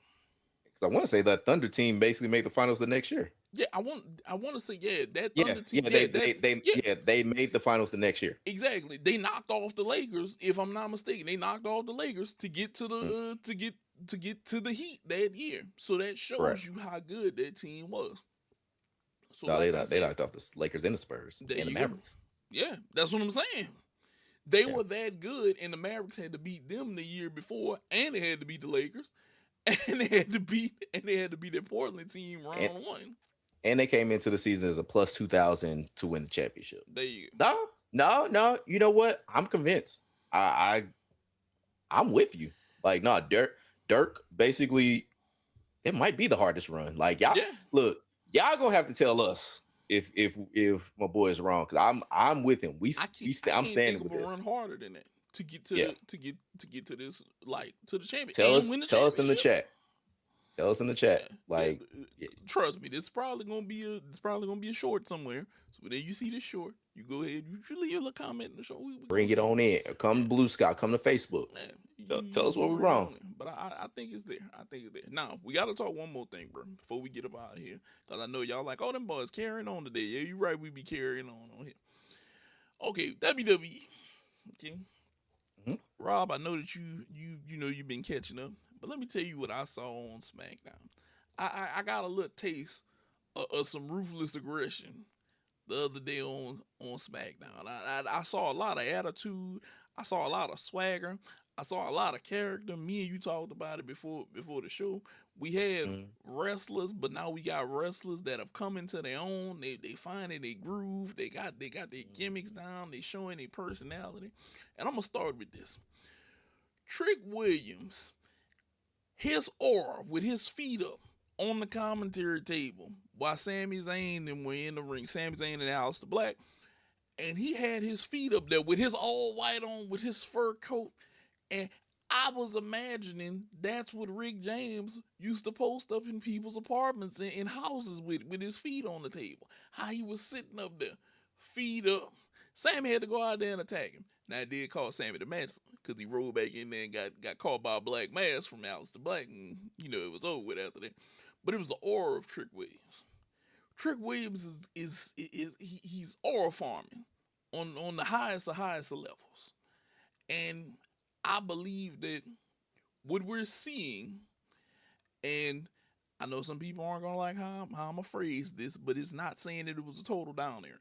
I feel like we're on a major uptick for people and characters and things that we're gonna see in WWE because we're starting to see more guys pop out. We're starting to see the emergence of more guys. Still got some of the old guys, but you got a lot of new guys. You got a lot of Mhm. new going on right now. And Mhm. Trick Williams is among that new. Mhm. And how, better yet, how do you feel about Trick Williams and the lemon It pepper steppers? in the lemon pepper steppers. I've said how I felt about Trick Williams. I think he is an absolute superstar. Like, I feel like this is like watching Y2J on old SmackDown. Like, this is a guy that basically can be a guy that's going to carry you like in the future. I think that he is amongst a lot of talent, and I think he's gonna have to wait his turn to, so to speak. But I think that he is the guy I would put the ball in Trick Williams' hands and feel all confidence that he can basically score. I think that he is absolutely great. He has the size, he has the look, he has the demeanor, he has the charisma, he has everything that you want in a superstar. Not just the way that basically everybody's a superstar in WWE. He is a superstar. He is somebody that can carry that company. And I think that he can be a guy that you can put the world title on. You don't even have to. You can do whatever you want. That man is going to bring people in. The man could talk his ass off. Like, it is crazy. I love watching Trick. He's one of the guys I love seeing in that company. He is amazing. Now, this next topic, I'm gonna show you how I put these two together. Carmelo Hayes' United States Championship run has been pretty good. But do we ever think that he's gonna get that extra bump up? Do you ever see him getting a bump maybe into a main event spot? No, and that's mainly because of his size. I Okay. think that I think Carmelo Hayes has that same talent level. I don't think he's as good as Trick, as far as like from a charisma standpoint. Mm-hmm. I think he's great, but I don't think he is as good. And then he's been actually doing really good with his face run, from what I've seen. Like he has the kind of like charisma. I think he's better, kind of like Jade, where he's just much better as a heel. But it's like, but I think that when it comes to him in particular, it's his size that I think people are going to limit him on. Mm-hmm. But I don't think it should, because I think that he is a damn nerd. He is a damn good star. Like he is somebody that's like he got the look. He's got that natural like charisma. I think his physical charisma is better than Trick, Mm-hmm. but I think that Trick is better on the mic. I think Trick is much better. I think he's much more quick witted. Mm-hmm. And I think that he basically has like I don't know whenever they turn Trick face, I don't know how well he's gonna basically be able to because I've said about this when it comes to WWE when they turn somebody face, it goes from all the cool shit, reason why you get in love with them to what it feels like WWE is telling them what they need to be. Yeah. It's like no, keep these motherfuckers cool. Just basically have them do cool positive shit instead of cool negative shit. But like they try to there's a demeanor change when it comes to these niggas. But like, nah, man, I think that Carmelo, he's gonna basically get kind of like that mid card run, Mm-hmm. and he's gonna stay mid card because of his size. But I think he has heavyweight potential. He has heavyweight personality. I don't see them, even though he was a former NXT champion, but I don't think that they're going to basically give him a world title run because of his size. So I will tell you now why I put these two back to back. Okay. Oba is about to get his shot at Brock. Okay. Yeah. Which is gonna be crazy. This is gonna be crazy. Big meaty men slapping meat. There we go. I think whenever it's time and you're ready to end this Carmelo Hayes run with this U.S. title, it's time to put the U.S. title on the lemon pepper steppers. Explain why, Rob. Here's okay, you say, are you explaining why, or you want me to explain why? I'm gonna explain why. We know Oba was taking a leap. We knew this, okay? But I think that we have to give Trick some type of leap here in some way, shape, or form. And it can't be at either one of the heavyweight titles right now because I think the other title is going to be Jacob Fatu. Okay? Yeah. I think after I kind of go off on this next title, that's going to be Jacob Fatu. I think Oba is going to be in line for one. But I think Trick kind of needs something that I think he needs to come out there, and I'm going to explain where my mind is headed with this. Mm-hmm. I think Carmella has to get knocked off by the lemon pepper steppers. You got to put the lemon pepper steppers on something extra charismatic on the mic, i.e., John Cena. Do you remember the John Cena U.S. title run with the first spinner belt? Yes. Okay. Do you remember a lot of the clowning that got done on the mic, and a lot of the champ is here, and him with the Big Show and things like that? Yes. I can see something similar, but it can't be Carmella Hayes. It gotta be Trick Williams. Okay? And the reason is, I think eventually it's Oba versus Trick at some point. Not no time soon. Mm-hmm. Not no time soon. But that's going to be the ones. And I think that if we're looking to elevate that title again, kind of like whenever they put it back on Cena for a while, we're going to put it on him. Yeah. And that's the thing. It's like, because I've been thinking about this, and I don't think I'm 100% right about it, but it's one of the things that I thought about. It's like I already feel like the U.S. title is beneath Trick Williams. I agree with you when you say like it should be on him, and I think he'd be great with it, and I think he'd elevate it. because I think that when it comes to him, he will basically put the time and effort to bring more creativity and say how the world love, how the United States love Trick Williams or Yeah, something like that. But it's like it feels like for me, I would want him just in the world title picture, even though I don't think it's his turn. yeah. I don't think that I think that there needs to be a little bit more time for him to basically get established with the audience and everything like that. However, it's like I just feel like for whatever reason, like in my mind, in my heart, at least part of me feels like he's already above the I US can see title, that. above the Intercontinental title. And he should, and for all intents and purposes, he shouldn't be. But I think with his charisma and everything like that, it's like part of me feels like he just is already Yeah, above it. but I think he elevates the title, not the title elevating him. Yes. Yeah, Yes. I 100% agree with that. that's why I think that you put it on him. Now, it's two things.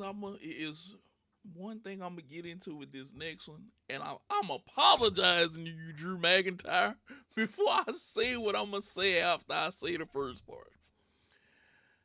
What happened with him and Jacob Fatu, the clips that I showed you, that shit was Yep. amazing. Okay, Mm-hmm. I think Jacob is gonna be the next one to have a shot at the. He's gonna take a shot at the next championship. Jacob is a monster. What he did to Drew and how him and Drew went at it, I felt ruthless aggression. I felt that attitude-ish era coming from it. I felt the big spot falling off. I felt all of that. And it was horrible. It wasn't horrible. It was great. It was great. But Drew, I'm gonna apologize for this. If they happen to bring back the title to you, either title, I feel like you gonna have to be a transitional champion now, my guy. I can't. Look, just kind of how they just did you in this last run. I feel like you're gonna be our transitional title guy for a little bit here. I'm sorry, Drew. Look, I thought about it. I wanted you to have a longer run. I mulled this shit over for a while. I tried to justify in my head for you having a longer title run at some point, and I tried over and over and over again. I said, well, maybe we can put him here and let him do this. And I was trying to think of all kind of cool shit in my head that could happen with Drew having a longer title run, and then I can't, bro. I can't, because now I'm looking at the guys like Trick Williams and I'm looking at Jacob and I'm like, I was like, look, you may not be Bret Hart wrestling, but you're going to have to be Bret Hart with this title, okay? We're going to hand it to you every now and then before I hand it to somebody else. I'm sorry, Drew. He gonna be a 15-time world champion with 30 days as world champion. I'm sorry, Drew. I'm sorry. I can't figure it out no other way because I can't see them passing on a chance to like give it to Trick if it was available, or give Jacob a title run,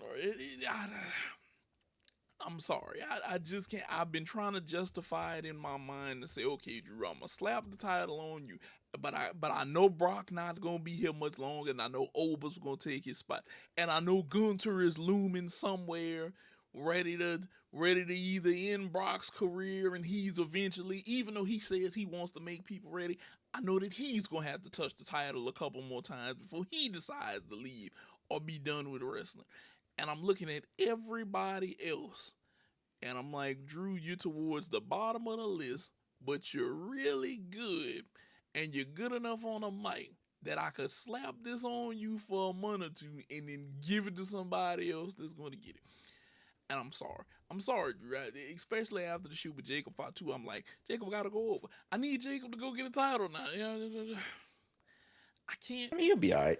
He gonna have to. He gonna have to, Rob. I can't justify nothing else. Whenever I put that up there late last night, I had been telling myself in my head, I say, we can find a spot for Drew. We can give Drew something. We can give him a belt.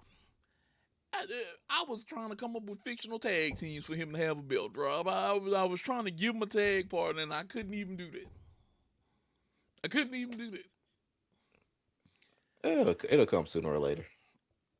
But yeah, to be completely honest, like I think it's fine. Drew has already been a multiple time world champion. He's 40 now. I mean, it ain't gonna be too many times that he gonna have like a great long run But I in thought him. he was due And one though, just one. yeah, but he did. He had long runs. It's just they didn't really have much, and it was partially because like COVID. It was during the time of COVID and all that.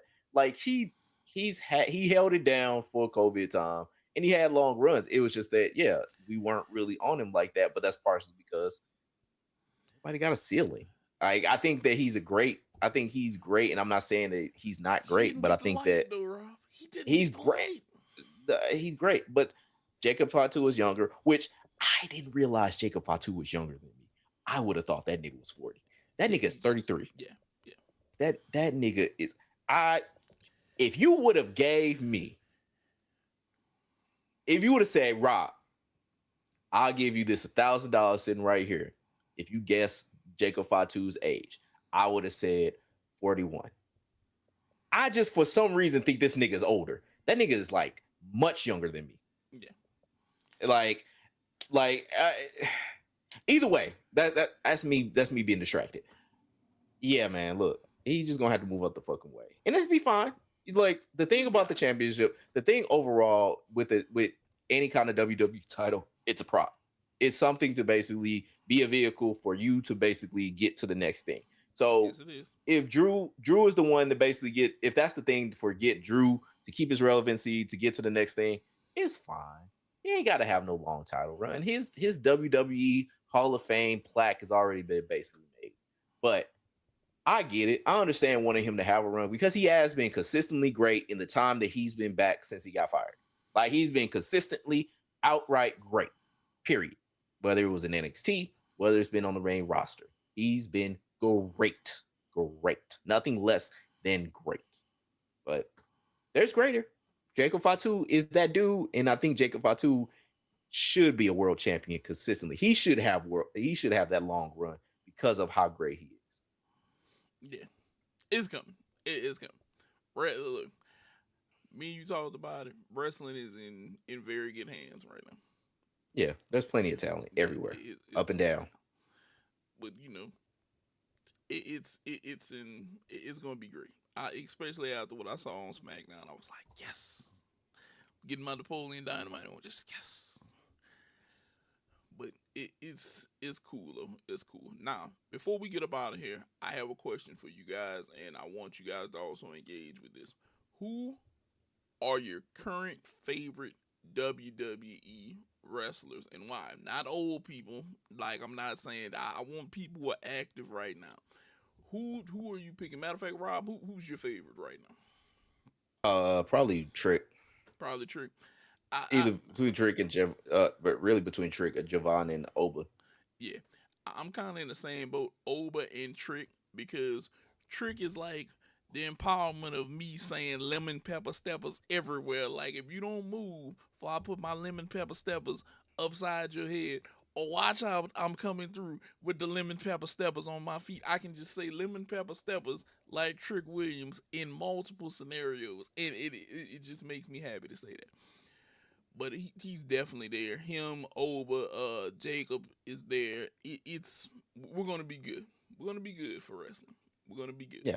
As long as they continue down the right path, we're going to be great. Now, is there anything else that you would like to talk about, Rob, that we may have missed along the way? So good night, Canada. Good night, Taylor Swift. And to all of y'all basically saying that my boy basically was talking in autotune. Y'all couldn't be further from the truth. Yes. I have no clue. This has been the newest development of this show is that the homie Nate is talking in autotune. I don't know where y'all get that from. That man is not on the auto-tune mic. That man is just that's his sweet sultry voice that you guys hear in your ear holes and in your eye holes like every week. And I don't know where this comes from. It's like because it was multiple platforms, multiple days talking about this man talking in auto-tune. He's like, where did the auto-tune come from? there is no auto tune. Like like there is nothing that basically come in here with no auto tune. These voices are not modulated. These are coming pure, pure Here, from the source. Dog, none of these voices have been stepped on. Nothing basically has been none of gone it. through. Like this is pure, unadulterated me and him. Yes, Like this is that's all that is. So I don't know where y'all get that auto tune stuff from, but it I, couldn't have been I further from really the don't. case, baby. I really don't. I really don't. But we love you guys. Keep up with the views on the shorts. Engage with us. I know I got to get back on Blue Sky. Rob is always on Blue Sky. Remember the Bruh Migos live channel where you see us, the Bruh Migos podcast channel where you see clips and all kind of other stuff. And if we can ever get our friend off of consignment, we're gonna add more content to that also over there, similar to his video that went up at one point. Well, we're trying to make more Oh, content for you guys on the regular. We love doing this. We love talking with you guys. Oh, get into you some March Madness today. Get you some March yes. Madness today. Love yourself with some March Madness today because I know I am. I know it's about to be food in March Madness. That's it. Um, Uh, but Rob already told y'all. Good night, Canada. We're about to get up out of here. Enjoy your Sunday. Watching sports. But we're about to be up out of here. Peace. Like, subscribe, comment, do all that good shit. We out.